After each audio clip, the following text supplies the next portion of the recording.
Hello बच्चों, आज हम 150 क्वेश्चन की सीरीज को पूरा कर चुके हैं और उसी क्रम में आगे बढ़ते हुए 151 क्वेश्चन लेकर आए हैं और आप सब कुछ क्लासेस को अवश्य देखते रहें। क्वेश्चन 151, तो 151 आज के क्वेश्चन भी बहुत ही मोस्ट इंपॉर्टेंट रहने वाले हैं।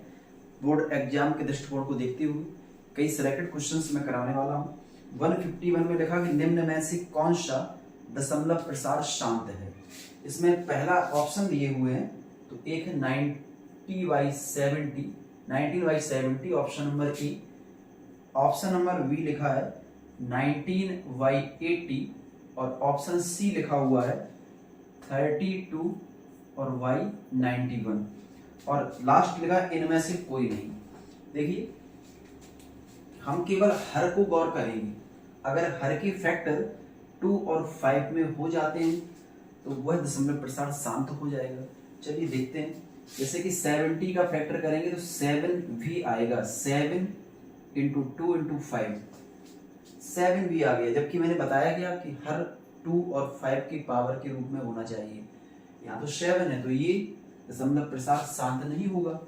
अब 80 के अगर फैक्टर करो तो 80 के फैक्टर होते हैं 16 इंटू 5, 16 85 होता है और 16 को लिख सकते हैं 2 की पावर 4 और 5 को लिख दिया 5 की power 1।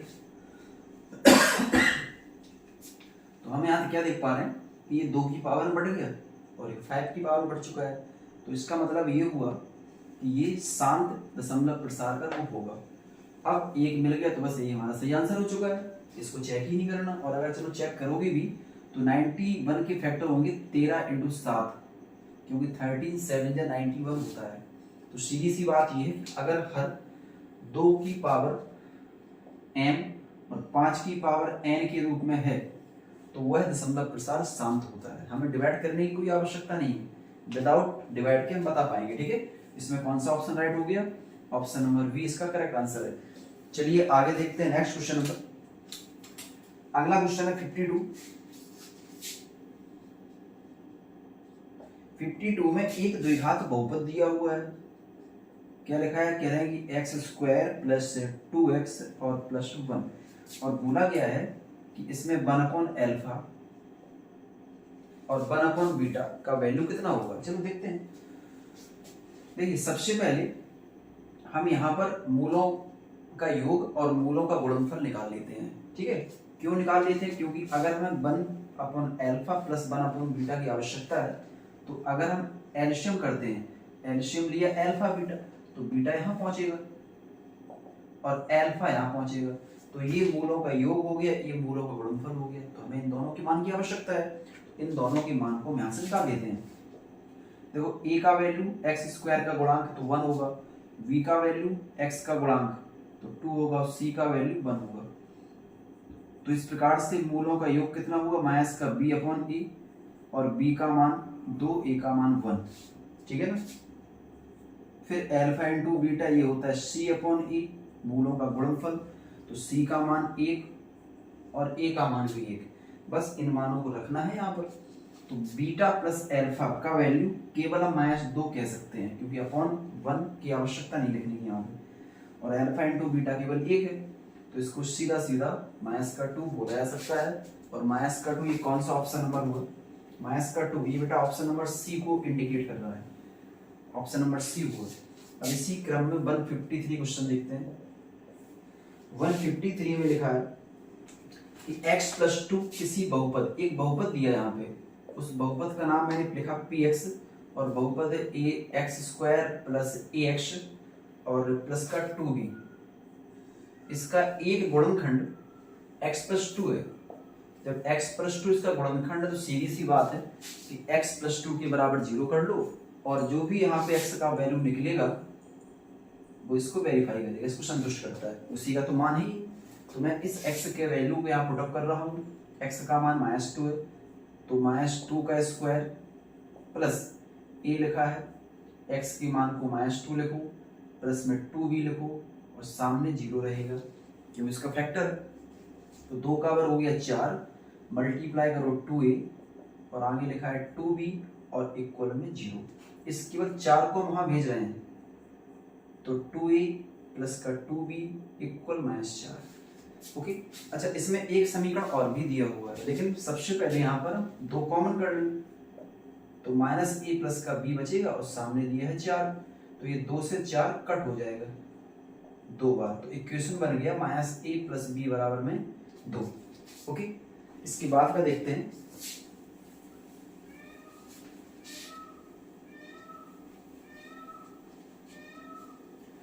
-a plus b equal to,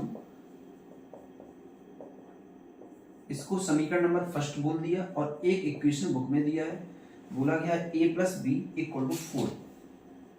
तो ए बी के मान क्या होंगे, ए बी के वैल्यू पता करने हैं, तो मैंने इन दोनों समीकरणों को जोड़ दिया, तो a और a कैंसिल हुआ, b और b मिलकर 2b, 4 और 2 मिलकर 6, ठीक है, और 2 का डिवाइड कर दो तो b का वैल्यू 3 आ गया है।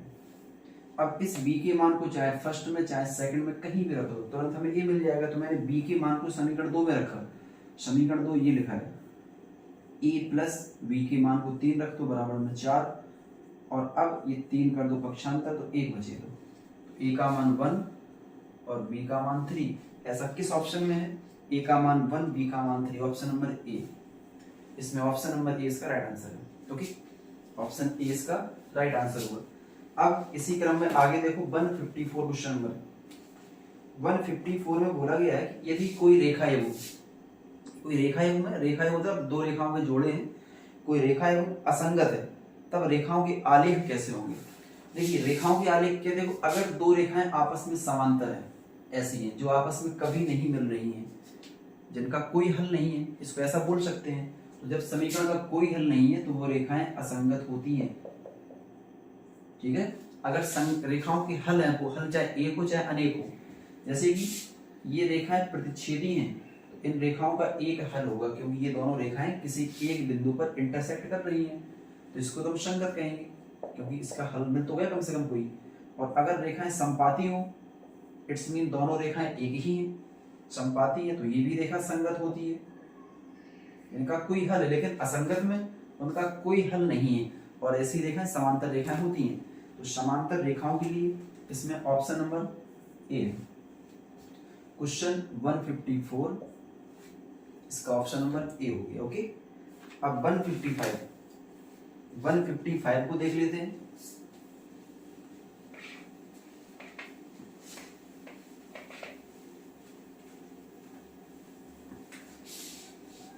देखिए 155 में लिखा है कि समीकरण युग्म, तो एक x इक्वल 0 समीकरण युग्म, दो दिए हैं युग्म, युग्म मीन जोड़े होते हैं, एक x इक्वल 0 एक x इक्वल 5 के हल कितने हैं, इसके हल बताने कितने हल होंगे। देखो सबसे पहले इसको हम आलेख के द्वारा समझाते हैं, x x डैश y और y डैश, ठीक।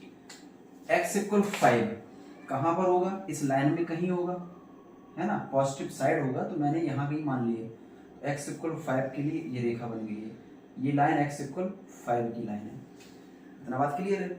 अच्छा अब x इक्वल 0, x इक्वल 0 कहाँ पे होगा, 0 यहाँ पर होता है, लेकिन x इक्वल 0 की लाइन ये है कि ये है, अभी तो कंफर्म नहीं है, चलो पता करते हैं।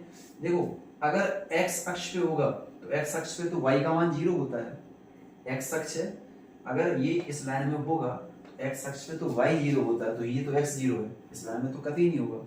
और अगर इसमें होगा तो ये y अक्ष है, y अक्ष में x 0 होता है, यहाँ तो x 0 है ना, तो ये लाइन दिख रही है, ये लाइन पूरी x बराबर 0 की लाइन है।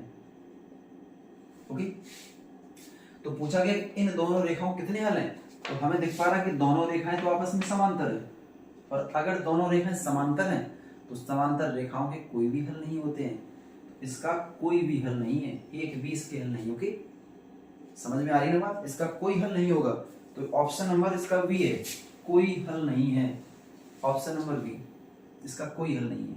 इसके बाद क्वेश्चन 56 में देखते हैं।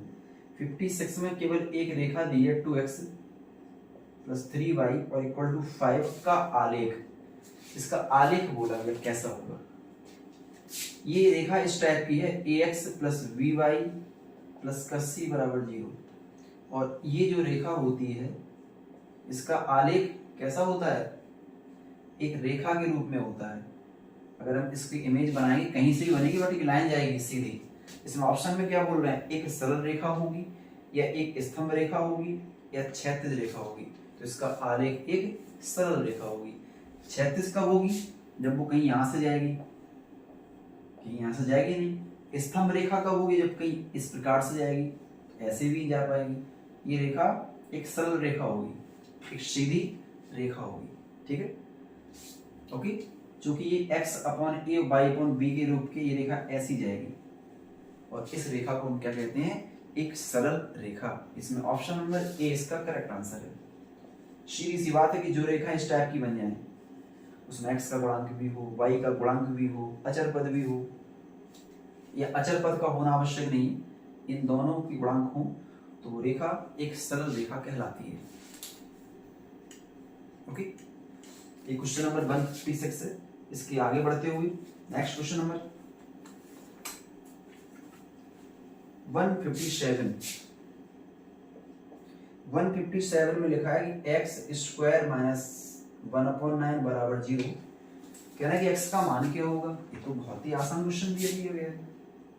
x स्क्वायर इक्वल टू 1/9 और x का मान निकालने के लिए 1/9 की तरफ रूट कर दिया और 1/9 प्लस माइनस 1/3 हो जाएगा, क्योंकि 9 का वर्गमूल 3 ही तो होता है। अब ये कौन से ऑप्शन को बता रहा है, ऑप्शन नंबर ए। ये ऑप्शन नंबर ए को बता रहा है। ठीक है, ऑप्शन नंबर ए के बारे में क्वेश्चन बात करता है। चलिए इसके बाद का क्वेश्चन देखते हैं। Next number question number next question 158 है। 158 तो 158 में बोला गया है, एक समीकरण दिया है 5 + 7x माइनस में 3x स्क्वायर बराबर में 0। कह रहा है कि इसके मूलों का योग बताइए। तो मूलों के योग के लिए हम जानते हैं कि alpha plus beta equal to minus का v अपॉन ए होता है। ठीक है, अल्फा इंटू बीटा माइनस का v अपॉन ए होता है। लेकिन क्या हमारे पास b और a के मान हैं? अगर हमारे पास b और a के मान हैं तो रख दो, बस आंसर हो जाएगा। तो हमारे पास एक द्विघात समीकरण दिया हुआ है और द्विघात समीकरण अगर दिया है तो यहां से हमें a का मान मिल सकता है कितना, x स्क्वायर का गुणांक माइनस का 3 और b का मान कितना मिलेगा, x का गुणांक 7 और c का वैल्यू 5 मिलेगा। abc हो गया ना ये। अब हमने लिखा है कि alpha plus beta equal to minus का v अपॉन ए, तो बस वैल्यू पुटिंग कर लो। माइनस का b 7 है और माइनस का a माइनस का 3 कट गया, तो मूलों का योग 7/3 आएगा। इसमें कौन सा इसका ऑप्शन राइट है, इसका ऑप्शन नंबर ए करेक्ट हो गया है। अगर वो कहता कि मूलों का गुणनफल, तो गुणनफल होता है c अपॉन ए, तो c का मान 5 है अपॉन ए, तो आंसर होता है 5/-3। ठीक है ना, केवल योग पूछा गया है। ऑप्शन में इतने ही आसान तो क्वेश्चन आते हैं, बहुत इजी प्रश्न आते हैं ऑप्शन में। 159 a प्लस 1/a का होल स्क्वायर ये लिखा है और इसका वैल्यू कितना दे दिया, v।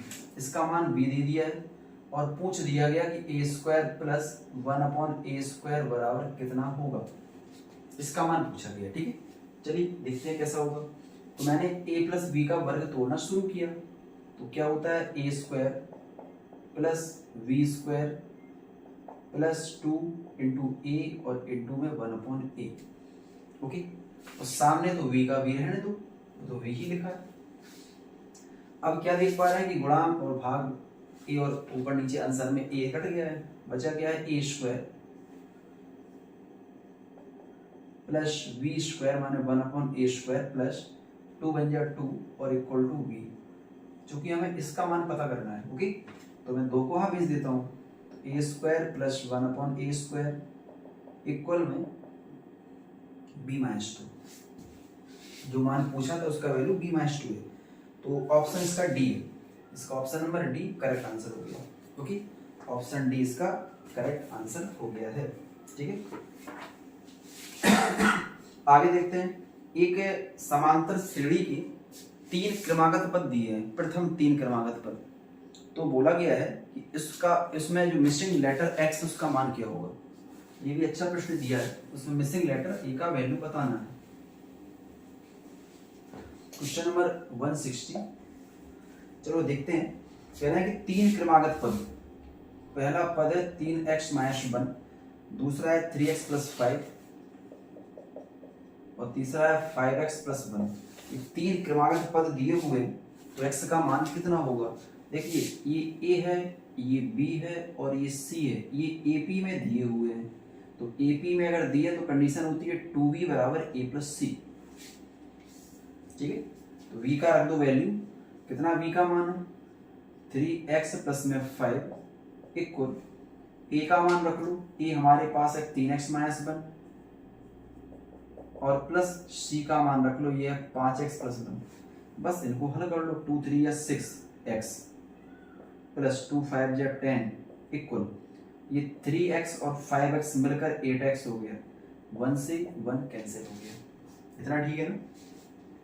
अब 10 को ऐसे रहने दो, 8x की तरफ ले जा रहे हैं 6x, 10 ऐसे ही रहेगा, 8 में 6 माइनस कर लो 2 बचा और 2 से 10 कट जाएगा 5 10। ओके, कभी भी ऐसा लिखा हो कि AP के 3 क्रमागत पद दिए हैं तो याद रखिए बीच वाले पद का डबल, तो बीच का तो डबल किया मैंने, ABC नाम अगर देंगे तो बीच वाला V हुआ, तो V का डबल फर्स्ट और लास्ट के योगफल के बराबर हुआ। तो V का मान रख लिया, A और C का मान रख लिया, 2 का मल्टीप्लाई कराया और जहां सॉल्यूशन किया था इसका वैल्यू 5 निकल गया है। इसमें कौन सा ऑप्शन करेक्ट होगा?